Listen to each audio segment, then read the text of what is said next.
Pasangan bakal Capres-Cawapres Koalisi Perubahan Anies Baswedan dan Muhaimin Iskandar melanjutkan safari politik di Jawa Tengah.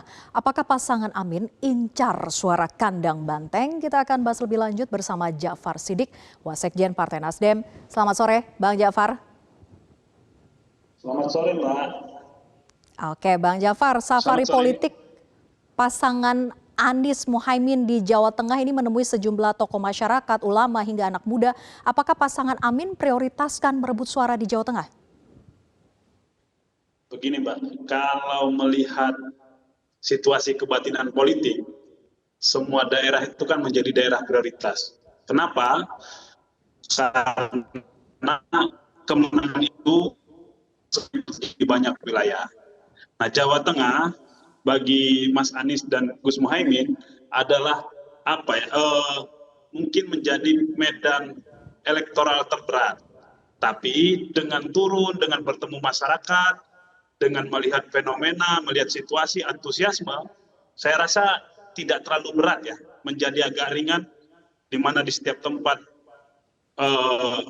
Capres Pak Anies Baswedan dan Gus Muhaimin diterima dengan baik oleh tokoh-tokoh, bahkan disambut secara rame-rame dan meriah sekali oleh masyarakat Jawa Tengah. Pesan yang saya tangkap dari peristiwa ini adalah bahwa pesan dari pasangan Amin ini tentang perubahan itu memang mendapatkan tempatnya di Jawa Tengah. Kenapa? Karena masyarakat Jawa Tengah merindukan atau menginginkan banyak perubahan sekali. Saya melihat itu dari kemarin saya mengikuti perjalanan ini sampai hari ini, saya melihat itu anak-anak muda memberi masukan, memberi input terhadap Pak Anies Baswedan, bagaimana seharusnya lapangan kerja dibuka, bagaimana seharusnya harga sembako terjangkau, dan hal-hal lain, termasuk sektor pokok nantinya.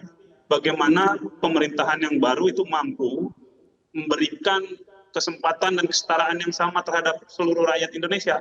Dalam hal ini konteks Jawa Tengah. Begitu, Mbak. Oke, tapi kalau kita lihat kan jumlah suara Jawa Tengah itu 13,87% dari total suara sah nasional di pemilu 2019 ya.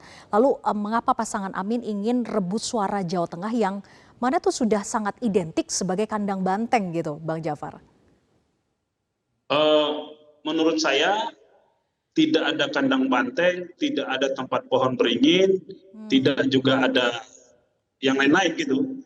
Bahwa selama ini Jawa Tengah itu banyak suara, banyak aspirasi masyarakatnya itu ke Banteng. Mungkin karena selama ini para capres dan cawapres grogi masuk Jawa Tengah. Kalau melihat Pak Anies dan Gus Muhaimin tidak grogi, percaya diri gitu. Karena apa?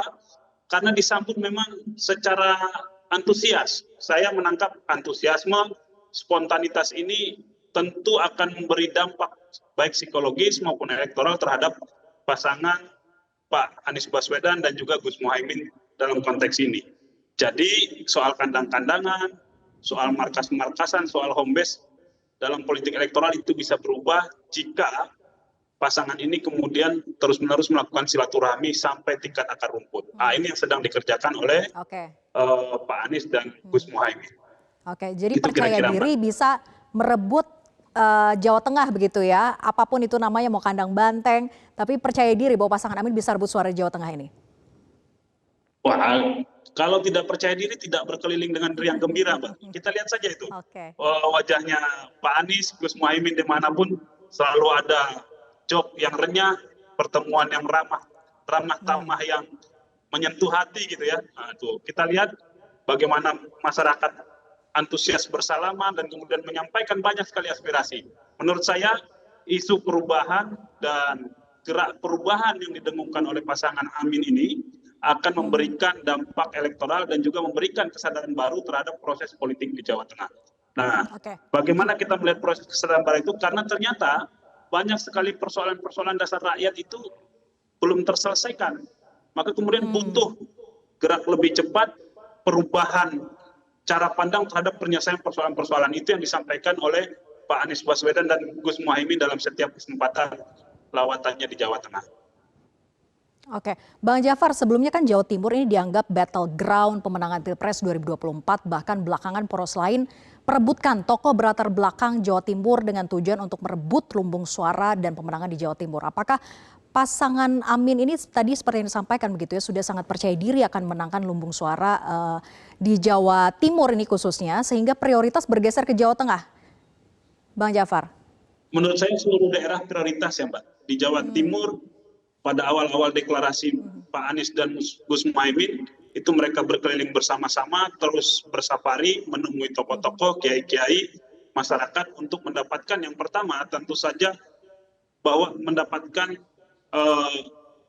approval dari masyarakat bahwa pasangan ini memang bisa memenangkan Pilpres 2024. Yang kedua, berkeliling itu untuk menyatakan bahwa pasangan ini memang sudah siap luar dalam gitu. Sudah siap luar dalam untuk proses elektoral di tahun 2024, sehingga apa? Sehingga masyarakat juga semakin yakin ini tidak sedang berpindah sebenarnya. Ini sedang bahwa semua daerah harus digarap bersama-sama dalam waktu yang sangat pendek, kurang lebih sekitar ya nggak sampai 4 bulan nanti, tidak sampai 4 bulan proses Pilpres sudah terjadi, maka memang semua daerah menjadi prioritas, terutama Jawa. Ada Jawa Barat, ada Jawa Timur, ada Jawa Tengah, DKI Banten itu menjadi prioritas. Kenapa? Karena lebih dari 50% pemilih kita berada di Pulau Jawa. Jadi tidak bergeser prioritas, tapi ini dalam satu langkah, satu ayunan kerja untuk proses peningkatan keterpilihan. Saya rasa begitu Pak. Jadi bukan Jawa Timur tidak lagi menjadi prioritas atau Jawa Tengah menjadi prioritas utama, tidak. Tapi dalam proses bagaimana semua, di mana pemilih, di mana aspirasi, di mana semangat perubahan, di mana keinginan untuk berubah itu ada, Pak Anies dan Gus Muhaimin hadir di sana untuk menyambutnya. Dan masyarakat kemudian juga menyambut secara antusias. Gitu. Baik, semua daerah prioritas itu kuncinya begitu ya. Terima kasih Bang Jafar sudah bergabung bersama kami di Berita Pemilu. Selamat sore. Jelajahi cara baru mendapatkan informasi. Download Metro TV Extend sekarang.